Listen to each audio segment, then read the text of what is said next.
Hey guys, somebody posted recently asking the question on how to add graphics to images like this that are maybe skewed or on weird plane or strange perspective. So I thought I'd do a quick tutorial to show you how to do that. For Pixel Preacher, we do make these a lot for our kind of a preview image so people can see what the social media post looks like. So we made a quick template for us to use so we can quickly drop in images so that we're not having to skew it and adjust it every time. So maybe that's something you're doing for your church. So hopefully this will help you out. All right, so this is an image that I made in Cinema 4D with these 3D phones.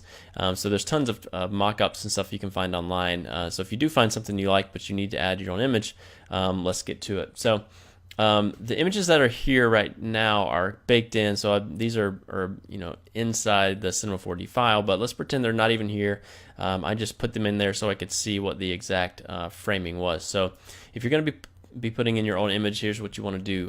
Get your image in here where you want it, and then let's make a square. So I'm going to click on my rectangle tool, and I'm going to just draw a nice even square. I'm going to hold down Shift so that it's a nice even square on all sides, about as big as I really can.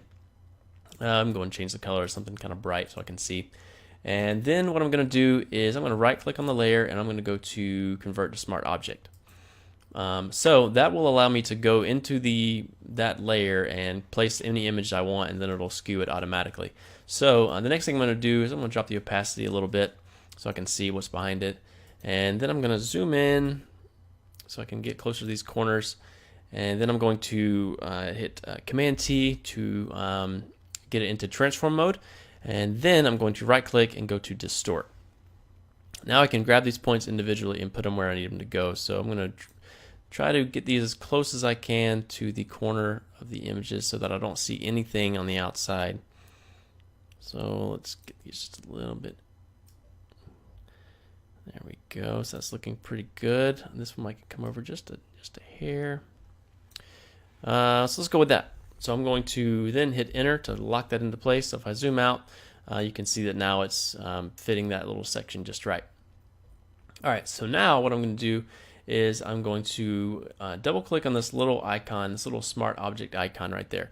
So I'm going to double click on that, and it's going to open it up in a new Photoshop document. So now I can put in anything here that I want and it'll skew it automatically. So I'm just going to grab a social media graphic that I already have. So I'll drag this one in here. And this is already a square graphic, so I'm going to hit enter to lock that in. And now I want to make sure I save it, so Command Save or Command S. And now if I go back to my social media layout, you can see that now it is in that exact spot.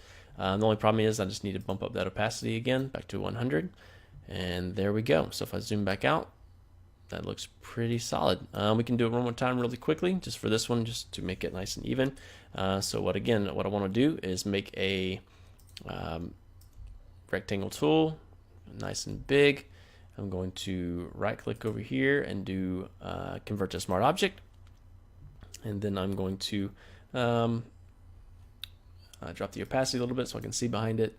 Hit Command T, go to distort, and move my points to the corners.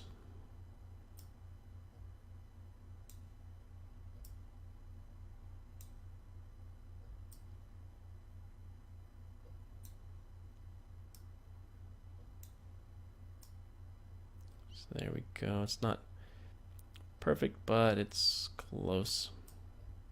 Now you see I'm getting this like where it pops into that line, and I don't want that.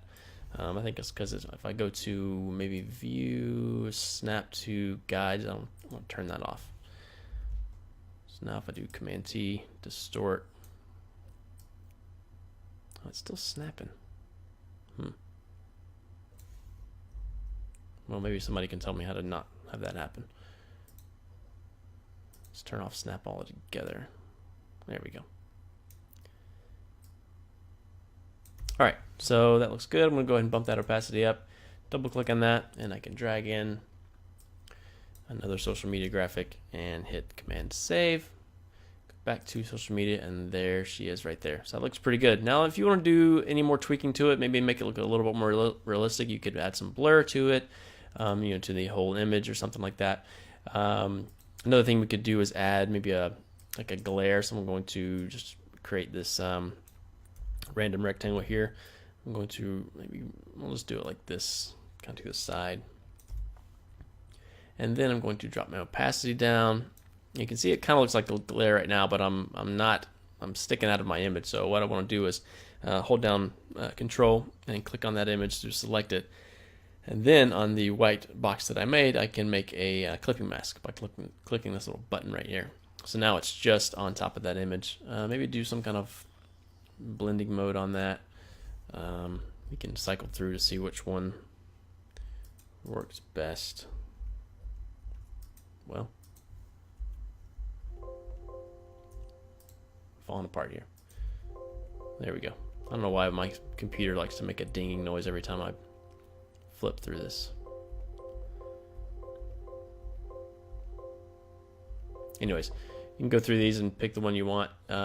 Just the opacity, you can change the color or whatnot.